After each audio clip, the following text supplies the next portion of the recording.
You know how many And times I've heard that before? well, it worked this time. Okay, so here we go. This is Vergon. We are in Game 3 of R3ddog and LeAssassin's reign right now, and they are going to be playing the red team on the left side. It is Killer in the Alpha Striker and BassBass, or BassBass? Anyway, BassBass. I'm going to go with BassBass in the Black Ops Striker. Versus the reigning champions, R3ddog in the Alpha Striker? Or is it Beta Striker? Let me zoom in. Alpha Striker versus LeAssassin in the Super Helix. Super, is that what it's called? Super? It is now. Okay. So Striker Helix, a classic combination from days gone by, should be able to kill players very quickly. So this is Vergon. It's intended to be a 1v1 map, but I think it is playable in 2v2. There are only 3 maps, or 3 posts. They are straight down the center. And above and below the uppermost and lowermost outpost, there is a lockbox that spawns every 2 minutes, only if it's been taken and sold.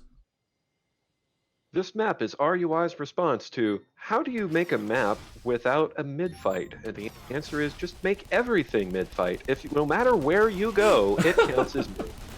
R3ddog and LeAssassin approaching, which I consider a mistake, mid first. You really want to take one of the bottom or top posts first because they are way less defended.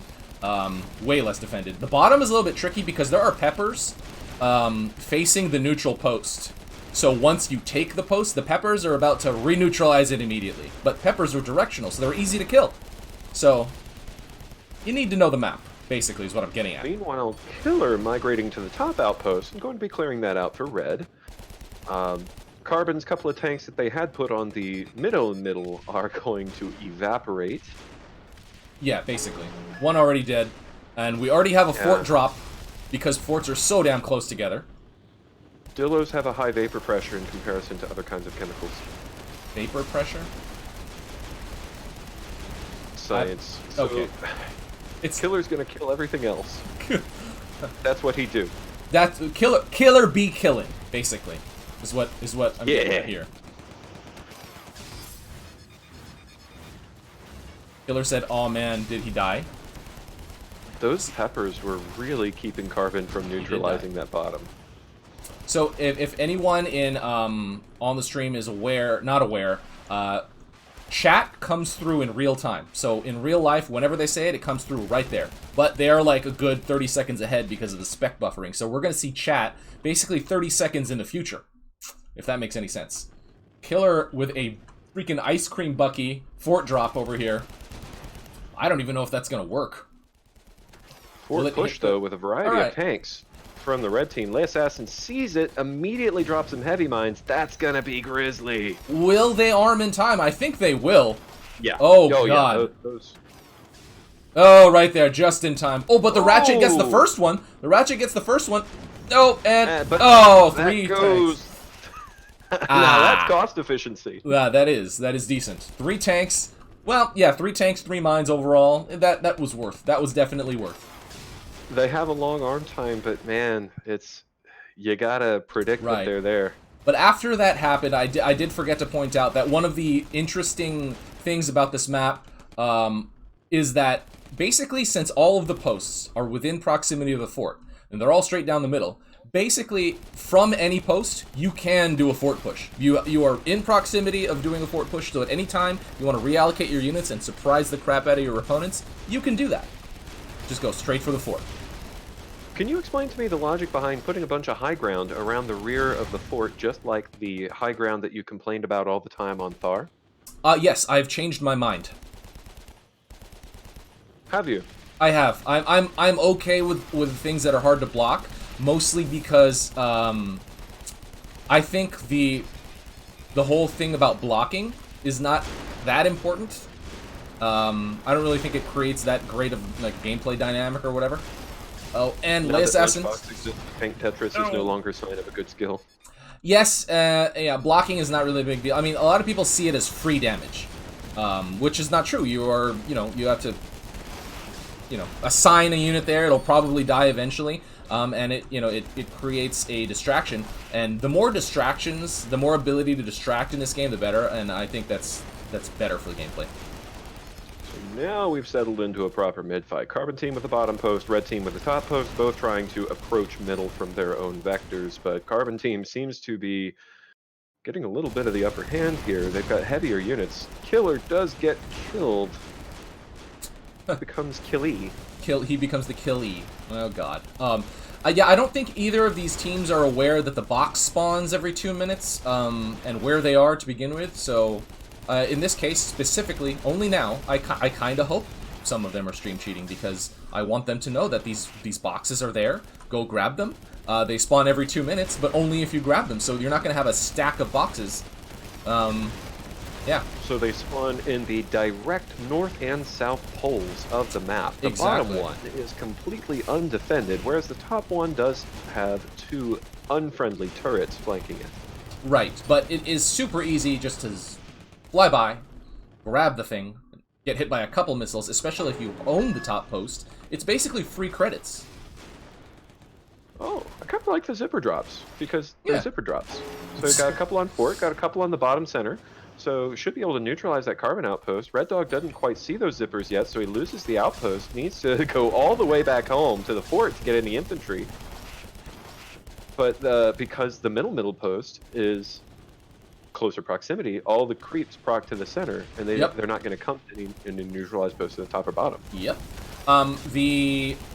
The Carbon team has basically reallocated all of their units to mid-fight. So the main reason that Zipper was so effective is because there was basically 0 defense at the bottom. 37 to 50, so the same observation for Red.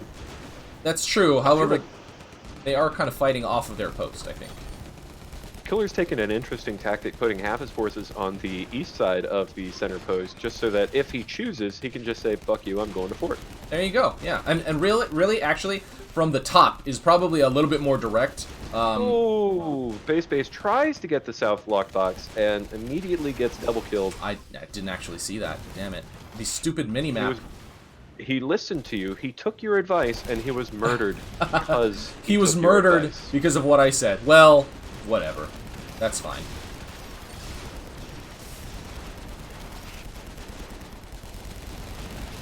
So the red team actually has the upper hand right now, I would say. 39 to 35, a slight unit advantage here, but they have a better position on mid, I would say.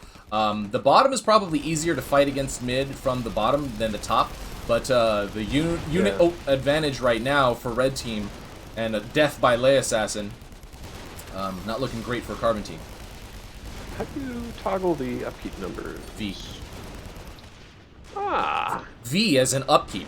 You get it? V. V for upkeep. I kept trying to hit you. Yeah.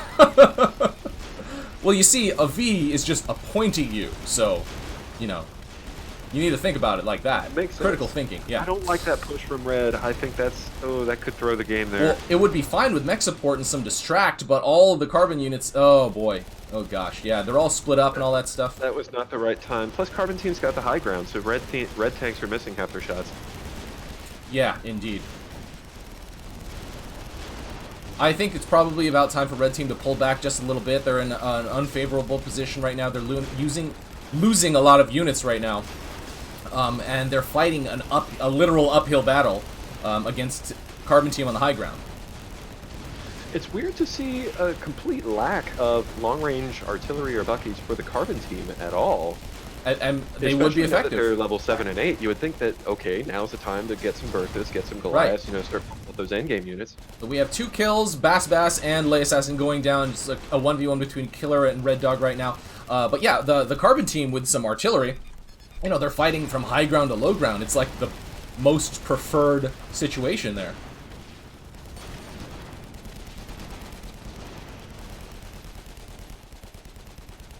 Huh. Okay, anyway, so I don't know. Let's see. I mean, the mid-fight's starting to stagnate a little bit, but that is the only place where there's action. I feel like the Carbon team has plenty of opportunity to take top, just like red team has plenty of opportunity to take bottom. I just feel like they're not investing enough resources into trying to do that, because there's diminishing marginal benefits in continuing this mid-fight. You add one more tank, how much does that really help you at this location?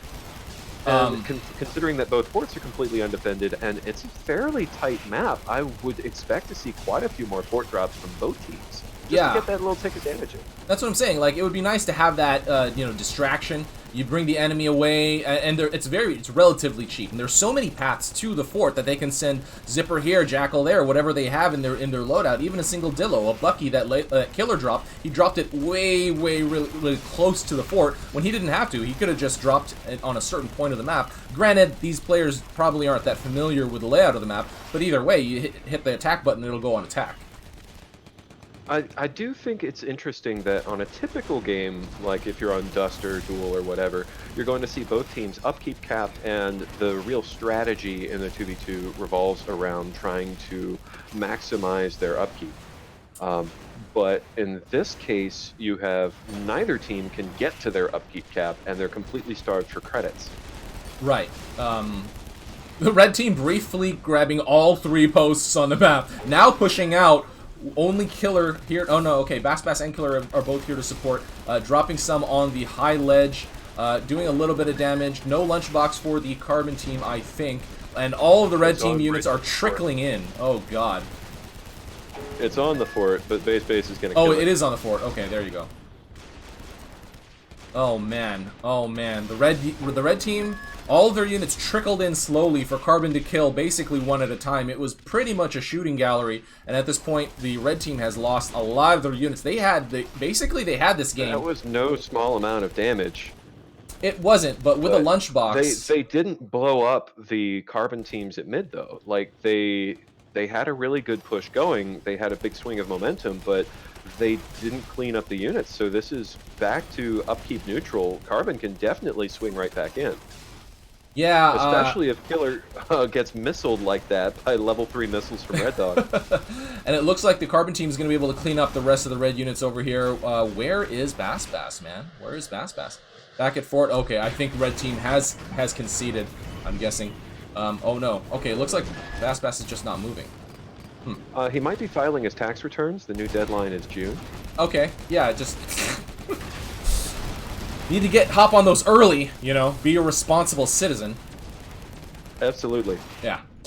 And Killer getting finished off in the air by LeAssassin. That does certainly put Killer on the back foot, just kind of not having a teammate for a few minutes here. There are worse things that can happen in AirMech. Like no patches. So, yeah, okay, now BassBass is coming back. Whoa, weird, he started moving again. He's alive! Indeed. 29 to 40. And being so, he will make everyone else very dead. LeAssassin holding right click but not getting the kill.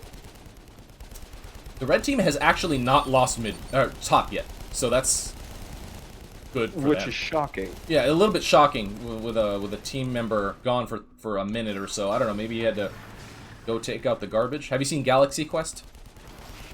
Yes. Okay, so that's I know the scene you're referencing.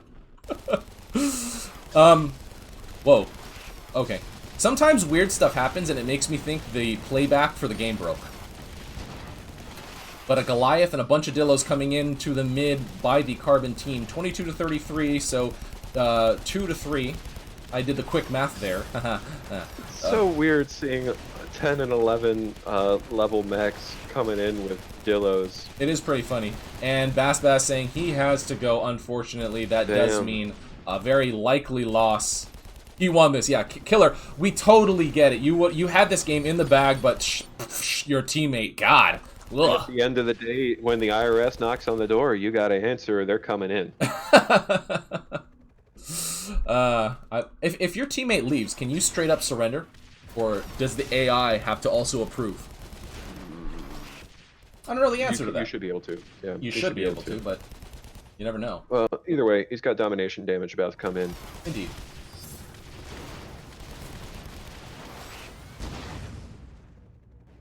What's the current queue look like?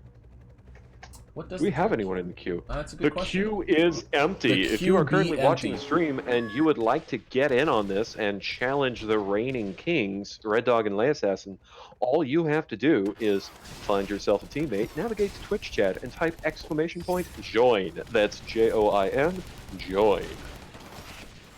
Have you done infomercials before, Frisky? Because I feel like you have.